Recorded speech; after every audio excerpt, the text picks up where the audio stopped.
زیاد ابن لبید، یہ دوسرے نمبر پہ کون؟ زیاد ابن لبید. تیسرے نمبر پہ تھا زید ابن ثابت، زید ابن ثابت. اور کون تھا؟ اسید ابن حزیر، اسید ابن حزیر. اور خالد بن ولید، ثابت بن قمیس، محمد بن مسلم. اور کون؟ سلمہ بن اسلم اور سلمہ بن سلامہ. یہ لوگ. اور کس میں نہیں ہے معلوم ہے؟ اہل سنت کی کتاب ہے کہ نام تاریخ یعقوبی ہے، جلد نمبر 2 ہے، صفحہ نمبر 126 ہے، اس میں خود ان کے نام تحریر ہیں. لیکن عزیزان محترم، ان ایام میں تم دعوی محبت چاہے جتنا بھی کرو، لیکن ان ایام میں آ کے اگر تم اہل بیت سے حقیقتاً محبت رکھتے ہو تو تم کو ان ایام میں آ کے بڑی بڑی داڑھی رکھ کے بتانا چاہیے کہ ہم بھی اہل بیت سے محبت رکھتے ہیں. صرف اور صرف خالی عشرہ پڑھ لینے سے، مہنگے مہنگے عشرے پڑھ لینے سے کچھ نہیں ہوتا. اور اب یہیں سے تدبر تفکر جو کرنا چاہیے وہ کرنا چاہیے شیعوں کے لیے. شیعوں کو سوچنا چاہیے، عوام کو سوچنا چاہیے کیا وجہ ہے یہ لوگ نہیں آئے. کیا وجہ ہے بڑی بڑی داڑھی رکھنے والے جو عشرہ پڑھتے تھے مہنگے سے مہنگا، پورا ہال بھرا ہوتا تھا پبلک سے، اب کیوں نہیں آ رہے اسی جگہ؟ جانتے ہیں یہ کہ اگر ہم آئیں گے ہم کو موضوع دیا جائے گا. اگر ہم جب عشرہ پڑھتے ہیں کوئی نہ کوئی نوجوان ہم سے سوال کرتا ہے تو ہم ممبر سے جواب دیتے ہیں اور دعویٰ کرتے ہیں ہم اہل بیت کے چاہنے والے ہیں. لیکن اگر ایام فاطمی میں جائیں گے، اگر کسی نے کھڑے ہو کے پوچھ لیا ذرا یہ تو بتاؤ در زہرا کو کس نے چلایا، تو تمہیں بتانا پڑے گا، اس کا نام بھی بتانا پڑے گا، اس کا شجرہ بھی بتانا پڑے گا، اس کے ماں کے شجرے بھی بتانے پڑیں گے. سبحان اللہ سبحان اللہ. سب کچھ بتانا پڑے گا.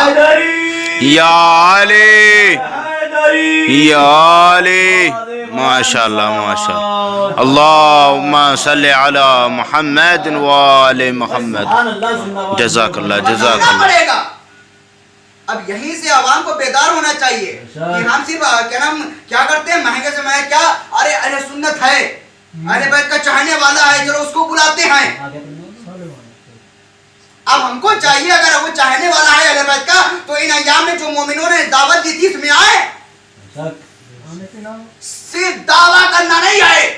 تو عزیزان محترم، جناب فاطمہ زہرا کی عظمت یہ ہے کہ جب یہ آیت انما یرید اللہ جب یہ نازل ہوئی، نبی کا یہ طریقہ رہا تا حیات تک کہ روزانہ در زہرا پہ آ کے سلام کے بعد اس آیت کی تلاوت کیا کرتے تھے. سبحان اللہ سبحان اللہ. اس آیت کی تلاوت کیا کرتے تھے.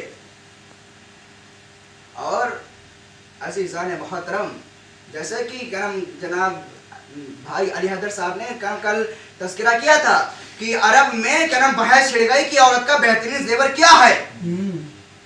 ہر ایک نے اپنی اپنی سوچ کے مطابق بتایا، جس کی جیسی سوچ تھی، جس کی جیسی فکر تھی، اس نے اسی کے مطابق جواب دیا. کیا؟ کسی نے ناک کا بندہ، کسی نے کان کا بندہ، کسی نے بالی، کسی نے کچھ، کسی نے کچھ، کسی نے کچھ، یہی سب بتایا. لیکن جب یہ سوال در زہرا سے ٹکرایا، یا یوں کہوں جب یہ سوال انا مدینۃ العلم جب علی وہاں کے اوپر پہنچا، وہاں پہ جب پوچھا گیا ذرا یہ تو بتائیے کہ عورت کا بہترین زیور کیا ہے، شہزادی نے فرمایا عورت کا سب سے بہترین زیور جو ہے وہ ہے حیا. بے شک بے شک سبحان اللہ، وہ ہے حیا. لیکن عزیزان محترم ایک چیز آپ کو عرض کروں کہ جب یہ عرب میں سوال اٹھا تھا تو جواب ہر کوئی دے رہا تھا لیکن کوئی مطمئن نہیں ہوا تھا. جواب ہر کوئی دے رہا تھا لیکن کوئی بھی مطمئن نہیں ہوا تھا. لیکن جب شہزادی نے عورت کا زیور بتا دیا سب مطمئن ہو گئے. پھر کسی نے نہیں پوچھا عورت کا زیور کیا ہے. تو عزیزان محترم، جناب فاطمہ زہرا کی جتنی عظمت ہے بیان کی جائے اتنی کم ہے. بس آپ کی زحمت کو میں تمام کر رہا ہوں. اس لیے فرش ازا یہ جو ہے میرے لیے رحمت کا سبب ہے. لیکن عزیزان محترم وقت بہت کم ہے، اس لیے خیال رکھنا روزانہ انشاءاللہ ان ایام میں مجلس ہوتی رہے گی۔ شہزادی کی جتنی فضیلت ہے شہزادی نے ویسے ہی جملہ پڑھا ہے، کیا بابا آپ کے بعد مجھ پر اتنے ظلم ہوئے، تصور کریں، سوچیں۔ لیکن اس سے پہلے آپ کی خدمت میں عرض کروں عزیزان محترم کہ جب یہ ماہ محرم الحرام میں جب ہم گریہ کرتے ہیں نا، جب ہم روتے ہیں نا، تو یہ لوگ جو رونے کا بدعت کا فتویٰ بتاتے ہیں یہ صرف و صرف یہ آج کی تاریخ سے نہیں ہے، یہ صرف ان ایام میں نہیں ہے۔ بتائیں ان کے آباء و اجداد کہاں کے تھے؟ نبی کی رحلت کے بعد جناب فاطمہ زہرا اتنا گریہ کرتی تھی اپنے بابا کو یاد کر کے، لا الہ الا اللہ محمد رسول اللہ کا کلمہ پڑھنے والے آگے علی سے کہتے ہیں کہ اے علی فاطمہ سے کہہ دو کہ کم گریہ کیا کریں، ان کے رونے سے مجھے تکلیف ہوتی ہے، میرے بچوں کو تکلیف ہوتی ہے، کیسے ہیں یہ لا الہ الا اللہ محمد رسول اللہ کا کلمہ پڑھنے والے۔ تو عزیزان محترم صرف و صرف تصور کرنے کی شرط ہے اور کچھ نہیں، بیان کرنا وہ کیا جناب فاطمہ زہرا کا جملہ کیسا ہے، یہ ایک عجیب جملہ ہے۔ اگر ایک رات میں ایک بستر پہ جب جائیے گا اس جملے کو سوچئے گا، دیکھیں کتنی گھبراہٹ ہوتی ہے۔ شہزادی کا جملہ کیا کہتا ہے؟ بابا آپ کے بعد مجھ پر اتنے ظلم ہوئے کہ اگر وہ دنوں پہ پڑ جاتے تو وہ رات کی تاریکی میں پڑ جاتے۔ اجرکم الزہرا، خدا تمہیں کوئی غم نہ دے سوائے غم حسین کے۔ عزادارو جناب فاطمہ زہرا کے در کے اوپر یہ لوگ آگ و لکڑیاں لے کے آئے۔ جناب فاطمہ زہرا آگے بڑھی، کیا ہوا؟ کہا علی کو گھر سے باہر نکالو۔ کہا علی کو گھر سے میں باہر نکالوں؟ کہا اگر تم نے علی کو گھر سے باہر نہیں نکالا تو ہم اس گھر میں آگ لگا دیں گے۔ کہا تم اس گھر میں آگ لگا دو گے جس میں چھوٹے چھوٹے حسنین رہتے ہیں، جس میں رسول کے نواسے رہتے ہیں؟ کہا ہم اس گھر میں آگ لگا دیں گے جس میں چھوٹے چھوٹے حسنین رہتے ہیں۔ عزیزان محترم میرا سوال ہے، جو لا الہ الا اللہ محمد رسول اللہ کا کلمہ پڑھنے والے اتنے لوگ موجود تھے تو پھر دفاع کرنے کے لیے کیوں نہیں آئے تھے، کیوں نہیں بچانے کے لیے آئے تھے؟ تو عزیزان محترم جناب فاطمہ زہرا نے جب یہ سوال کیا، لیکن عزیزان محترم ادھر سے جواب یہی آیا، اگر تم نے دروازہ نہیں کھولا تو ہم اس گھر میں آگ لگا دیں گے۔ عزیزان محترم ان لوگوں نے کیا کیا؟ آگ اور لکڑیاں جمع کی، آگ اور لکڑیاں جمع کرنے کے بعد در زہرا میں آگ لگا دی۔ در زہرا میں آگ کا لگنا تھا۔ عزیزان محترم جملہ سنیے گا، جناب فاطمہ زہرا دروازے کے پیچھے آئے اور جناب فاطمہ زہرا کے پیچھے ایک دیوار ہے، جلتا ہوا دروازہ ہے، ادھر یہ لائن عمر بن خطاب لعنت اللہ علیہ آگے بڑھا، اس نے در زہرا کے اوپر اپنا پیر مارا، جلتا ہوا دروازہ شہزادی کے اوپر گرا، آواز دی اے فضا میری مدد کو دوڑو، مؤذن شہید ہو گئے۔ اجرکم الزہرا، خدا تمہیں کوئی غم نہ دے سوائے غم حسین کے۔ عزادارو معلوم ہے ایک تصور کرنا، صرف و صرف دروازے میں صرف و صرف لکڑیاں نہیں ہوتی ہیں، دروازے میں صرف و صرف لکڑیاں نہیں ہوتی ہیں۔ عزادارو معلوم ہے ان دروازوں میں میخیں بھی تھی، ان دروازوں میں کیلیں بھی تھی۔ عزادارو جملہ سنیے گا، جب شہزادی کے اوپر جلتا ہوا دروازہ گرا ہے نا تو صرف دروازہ نہیں گرا، ارے جلتی ہوئی میخیں شہزادی کی پسلیوں میں چھپ گئی۔ اجرکم الزہرا، خدا تمہیں کوئی غم نہ دے سوائے غم حسین کے۔ ادھر علی کے گلے میں رسی کا پھندا ڈالا گیا، علی کو لے جایا جا رہا ہے، لیکن عزیزان محترم جناب فاطمہ زہرا کہتی ہے اگر تم نے علی کو نہیں چھوڑا تو ہم اپنے بالوں کو پریشان کر دیں گے۔ اجرکم الزہرا، خدا تمہیں کوئی غم نہ دے سوائے غم حسین کے۔ عزادارو جب یہ واقعہ گزر گیا، شہزادی نبی کی وفات کے بعد تاریخ بتاتی ہے زیادہ سے زیادہ 75 دن یا 90 یا 95 دن زندہ رہی ہیں، تاریخ بتاتی ہے۔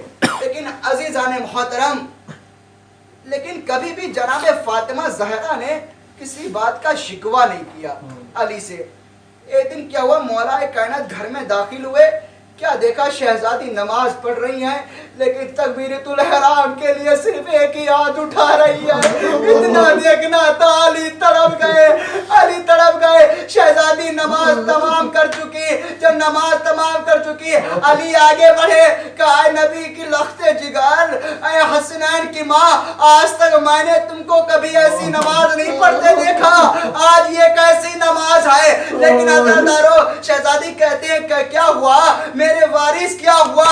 کیا نماز میں کوئی غلطی ہو گئی؟ کیا نماز میں جب تم نے تکبیرۃ الاحرام کہا تو ایک ہی ہاتھ کیوں اٹھایا؟ اتنا سننا تھا۔ شہزادی تڑپ گئی، فرمایا اے علی یہ ہاتھ نہیں اٹھتا، اس لیے پسلیاں ٹوٹ چکی ہے، ہاتھ نہیں اٹھتا۔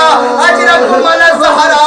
عزادارو پھر اس کے بعد ام سلمہ کو بلایا، کہا میں حجرے میں جا رہی ہوں، جب تک تسبیح و تحلیل کی آواز آتی رہے میں جلدی مسائل کو عرض کر رہا ہوں۔ عزادارو حجرے میں جانے کے بعد فرماتی ہیں یاد رکھنا ام سلمہ، جب تک تسبیح و تحلیل کی آواز آتی رہے تم سمجھنا زہرا زندہ ہے، جب تسبیح و تحلیل کی آواز بند ہو جائے نا تم سمجھنا زہرا دنیا سے رخصت ہو گئی۔ کچھ ہی لمحات گزرے تھے، تسبیح و تحلیل کی آواز بند ہو گئی، ام سلمہ گریا کرنے لگی۔ لیکن اس سے پہلے جناب فاطمہ زہرا نے فرمایا تھا کہ جب میرے بچے گھر میں داخل ہوں تو ان کو سب سے پہلے کھانا کھلانا، بعد میں میرے مرنے کی خبر دینا۔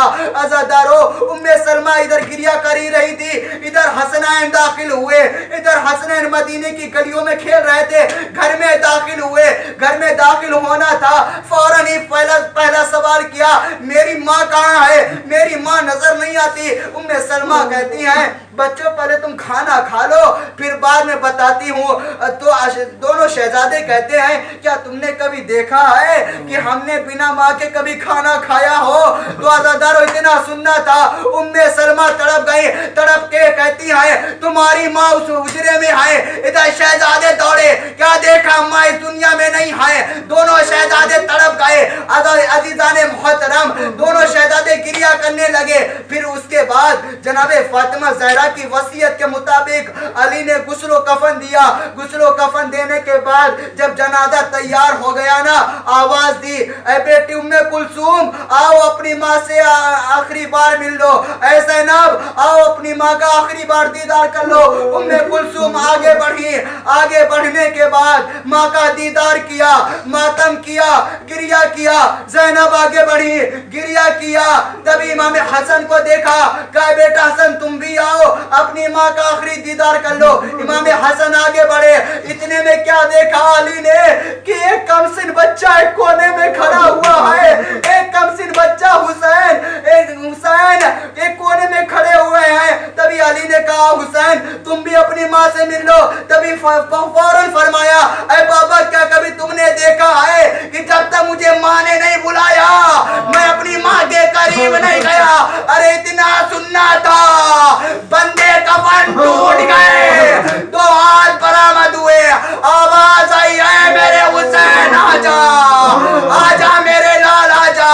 ادھر حسین دوڑے، سینے سے لگے، آواز دی اور کہا اے اماں آج میں نے آج یہاں آپ نے بلایا، روزے عاشور میں کربلا کے میدان میں جب تم کو آواز دوں گا تم وہاں بھی چلی آنا۔ آواز آئی ہے بیٹا حسین، کہاں جائے آخر بیابان ہر سو، شکستہ ہے پہلو اکیلی ہے زہرا۔ کہاں جائے آخر بیابان ہر سو، شکستہ ہے پہلو اکیلی ہے زہرا۔ کہاں جائے آخر بیابان ہر سو، شکستہ ہے پہلو اکیلی ہے زہرا۔ رونے پا پہرا مصائب کا صحرا، اکیلی ہے زہرا رونے وہ پہلو